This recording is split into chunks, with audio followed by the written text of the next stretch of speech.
Hey, welcome to How to Scrum, your fast track to Scrum class.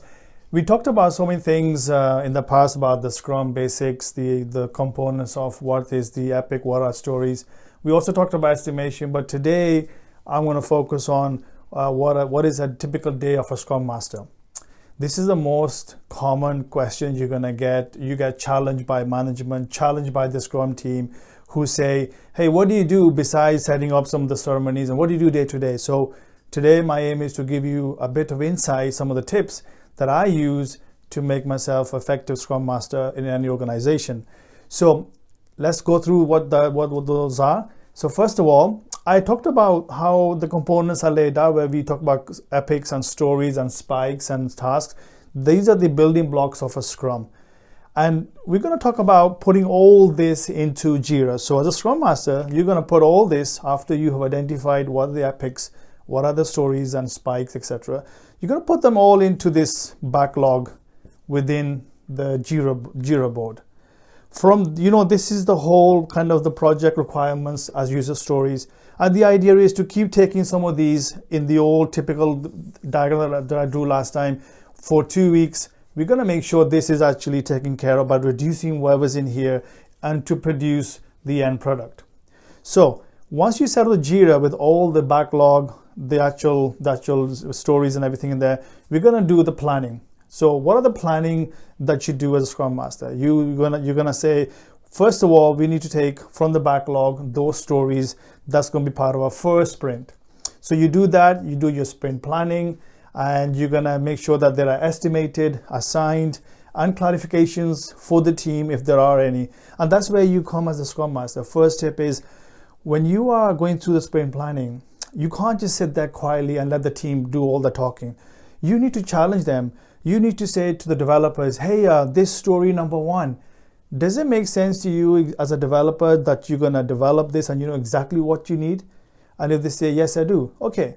The QA person, does it make sense to you that whatever the story they're going to build, you know how to test it? And if they say, yes, I do. But the most likely the answer is going to be, no, I don't understand. So you as a Scrum Master need to provoke the questions like the technical lead and say, hey, do I need to make sure that the acceptance criteria is clear, the story is clear? They may not necessarily follow the story format. As a user, I want to, so that they may not follow that. So that's okay, as long as they follow some kind of a definition of a story that makes sense for the developer to code and for the QA person test. That's the main thing you need to focus on. So that is something you need to play a role as part of the sprint planning. Once you got your first sprint loaded, clarified, estimated, you want to make sure that you want to kickstart that and becomes the active sprint. Once that's done, you know that that's the time to start doing the ceremonies. So the first thing you're going to do is that you're going to have your daily stand-ups, 15 minutes, probably early in the morning. And you're going to have a challenge as a Scrum Master that normally it's 8:30, sometimes it's 9:30.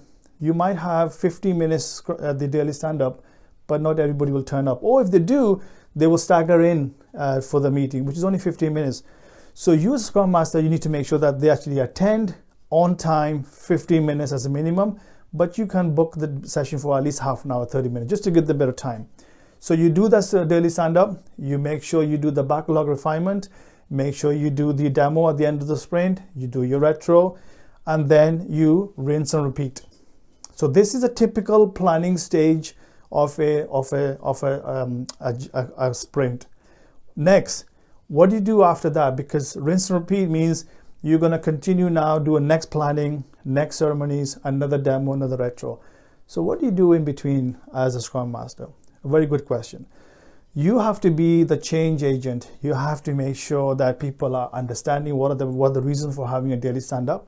A lot of time you have people asking questions on the daily stand-up. Hey, Scrum Master, I was not able to do this because I don't have access to certain systems. So you need to make sure that they don't talk to you as a Scrum Master. They have to talk to somebody who's going to help them with that as a team. So you need to say, hey, talk to John or Bob, who's going to help you, and I have this question directly asking them as opposed to asking you. So this is where you become an effective Scrum Master, by allowing the team to understand who needs to ask questions and who needs to answer them. That's number one. Number two, in the planning session, like I talked about, you need to make sure that they know what that means. No one stays silent. Everybody needs to participate. They need to be consistently reminded that this is a team effort, not a one-person effort. Second, once you have these sermons in there, the demo and the retrospective, people will stay quiet. You need to make sure they are constantly talking and communicating and engaging.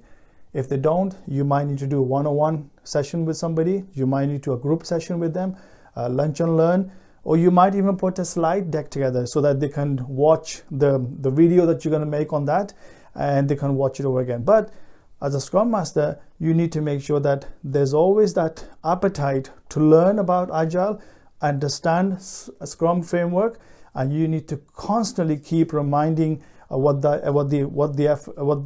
efficiencies are as a result of that. Now, the other part you need to do as Scrum Master is to make sure that the reporting is clear. You need to communicate to the management that whatever you're doing is going well. So reporting is important. You come with some kind of format. So this is some typical kind of scenario as a Scrum Master, what you need to do.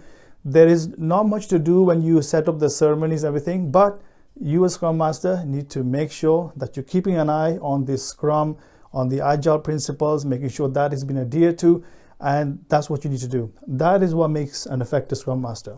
Now, going forward, we're going to talk about, for tomorrow, some of the certification that you need to become an effective Scrum Master, and you don't want to miss that. So until then, see you tomorrow.